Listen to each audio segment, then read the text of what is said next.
What's up, my people? It's your girl Ajola. So guys, have you been following the tariff news? Yes, how the Trump administration has been slamming all kinds of tariffs on different countries on goods that are entering the US. Anyways, Nigeria has been slammed with 14% tariff. US government is saying that the reason that they are slamming us with 14% tariff is because Nigeria has actually banned the importation of some goods from the US. 25 different items. I looked at some of the goods and I was like, why are we importing these goods in the first place? Beef, pork, poultry from the US. I'm like, why? Medications, okay, that's a big one. Eggs, sugar, vegetable oil, cocoa butter, spaghetti, fruit juice, beer, cement, waste pharmaceuticals, soap, detergent, mosquito repellent coils, sanitary wares of plastic, corrugated paper, paper boards, recharge cards, voucher, and so on. These are some of the things that we've been importing from the US, and so the Nigerian government has actually banned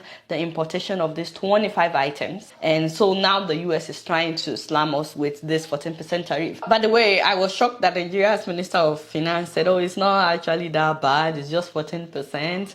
Vietnam got 46%, and I'm like, really, daddy? I thought we should talk about this, you know. First of all, I think it's ridiculous, all these things that we've been importing from the US. I'm really happy that the Nigerian government banning the importation of all those things. I personally think that by now Nigeria should be able to feed itself. Let's not forget that Burkina Faso was feeding itself when they had Thomas Sankara as their president, and that was a really long time ago. How much more the giant of Africa? Why shouldn't we be able to feed ourselves? Why should we be dependent on juice coming from America? We're actually manufacturing juice in Nigeria. If it's not enough, how do we help the people that are manufacturing juice for them to make more and even African flavored juice? So I personally think that it's a great thing that Nigeria has banned the importation of those items. But more importantly, when we're talking about this tariff issue, I think that the reason why we are not able to negotiate like China or able to stand our ground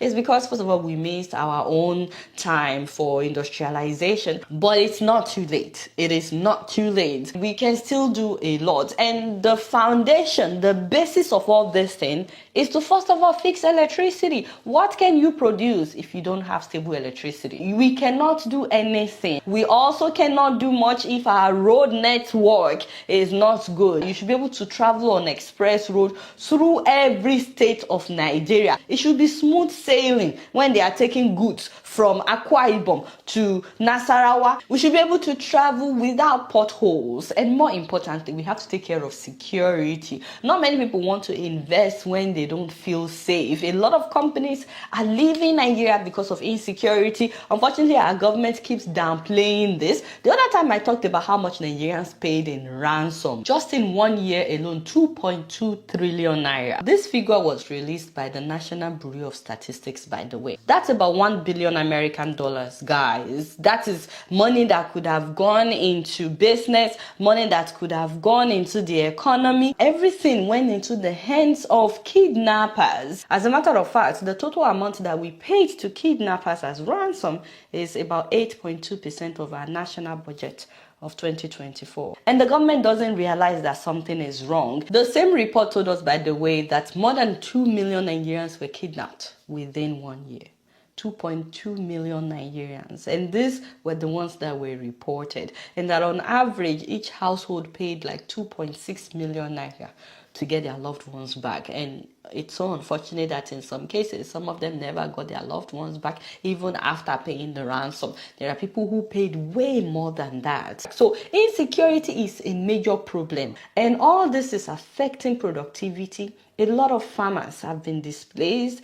People that should be putting food on our table, that will make it way cheaper for us to buy food. In fact, we should have way more than enough. We should be feeding other countries. Instead of us being independent though, the US is using this tariff to try to force Nigeria to start importing food one more time from the US. But the question is, for how long would we do that? When would we prepare our own food and not have to rely on other countries? Because let's not forget, forget that whoever feeds you controls you. Let me know what you guys think about that. The good thing though is that the US has announced that there will be a 90-day hold on implementation of the tariff. So we have like 3 months to get our acts together. So let me know what you guys think we can do in the next 90 days that the US is putting a hold on this tariff. Now moving on to South Sudan, guys. Guys, help us beg the US government. Trump, because at this point, not to beg you. To put this into context, guys, and to give you a short background, guys, the youngest country in the world, the country that we were all hopeful when they finally got their independence, South Sudan, is still in chaos. There is still no political stability. They are experiencing their humanitarian and human rights crisis. There is renewed violence in different parts of the country, and all this is even threatening the 2018 peace agreement that they had. And right now, people believe that South Sudan is back at the brink of another civil war. I mean, how long more do these people have to endure? And while all that is happening, guys, did you hear about the drama that is unfolding as we speak? Last Friday, the US decided to deport a South Sudanese, but when the plane got to South Sudan, the government of South Sudan discovered that this is not a South Sudanese, but a DRC, a Congolese person. How they did not catch it on the way to South Sudan is still baffling me. As in the whole flight, is it that they didn't check this person's passport or what? How did they not realize that they were deporting someone of a different country to South Sudan? Or is it that they knew and they were just like, maybe you should be able to take a taxi from South Sudan to the DRC? You know, some people don't know that Africa is a continent. They still think that it's a country. And we've been trying to educate people about that. They're yet to get it. Anyways, this person got to South Sudan. The government realizes this one is not from South Sudan. No, I beg, you need to take him back to America. We cannot take him. That was how America got upset. So they got really upset. You guys will not believe what America decided to do. So they brought the man back to America. And that was how America decided that they will now revoke the visas of all South Sudanese people. The Secretary of State, the US Secretary of State, Marco Rubio, was the one that announced this on Twitter. And I saw it and I was like, no, they can't do that. But guys, they have done it too. They have revoked the visas of all South Sudanese people. Let that sink in for 1 minute. As in, all the people that are here in America on visas, so long as you are not yet an American citizen and you are from South Sudan, you have South Sudanese passport, just like that, they revoked their visas. Not just that, all the people that are still in South Sudan who have gotten their visas approved, their visas have now been revoked. Just imagine, you told your loved ones that you are leaving, you are going to America, you are going to visit America, or you are going to America to study or whatever, or you are migrating to America. Everybody said bye-bye to you. You actually flew to America. You landed in America, but at immigration in America, they turned you back. And as a matter of fact, they're trying to take it a step further. They're threatening to now deport South Sudanese people since their visas have been revoked. Guys, you have no idea the kind of chaos this has caused among the South Sudanese community. In fact, majority of them had no idea what had happened. They did not know that they were deporting one person who is not even a South Sudanese. They did not know about this. They just suddenly heard that their visas are being revoked. Can you imagine the panic that people have been in since this thing happened? For you to understand this, if you are from Nigeria, just imagine right now that all the Nigerians with US visas, that all their visas are revoked. International student too, or you are visiting, or you are trying to come for medical treatment too, just like that too, all the visas have been revoked. And you know the sad thing is, they have been bullied into accepting this person. Listen to what the Secretary of State said. He said it's time for the transitional government of South Sudan to stop taking advantage of the United States. But they were not, they just said this man is not from our... Okay. And then he said that enforcing our nation's immigration law is critically important to the national security and public safety of the United States. Every country must accept the return of its citizens in a timely manner. But this person is not a citizen of South Sudan. South Sudan and the DRC is like 1,600 kilometers apart. You can't even drive from South Sudan to the DRC because it is very, very dangerous. Both countries are currently experiencing instability, high levels of armed conflict, all that on top of poor road infrastructure. Africa is not a country, it is a continent. It's like you want to deport somebody to France, but then you took them to Germany. Even though they are bordering each other, it's still two different countries. It's not the same country. So South Sudan actually has the right to say, this is not our citizen. And all that the US needed to do was say, oh, my bad, we meant to deport a South Sudanese, and they are still scheduled on deporting this South Sudanese person. It's not like the South Sudanese government is saying that they shouldn't bring the person. All the US needed to say was, oh, our mistake, oh, my bad, oh, we'll take this person back, we'll bring the right person. No, the Kukuma decided to punish all South Sudanese people. You guys will not believe it, but do you know that South Sudan has now accepted that they should bring this person, who is not even their citizen, just so that the visas of their citizens will be reinstated? Haba, this ain't right. So personally, I like to believe that at some point they will realize their mistake, or let me say they will accept. I'm pretty sure by now they have known that they were the ones at fault, but hopefully at some point they would decide to reinstate the people's visas, because this is not fair. And this is why I'm saying, help us beg Uncle Trump. Don't write any negative comment.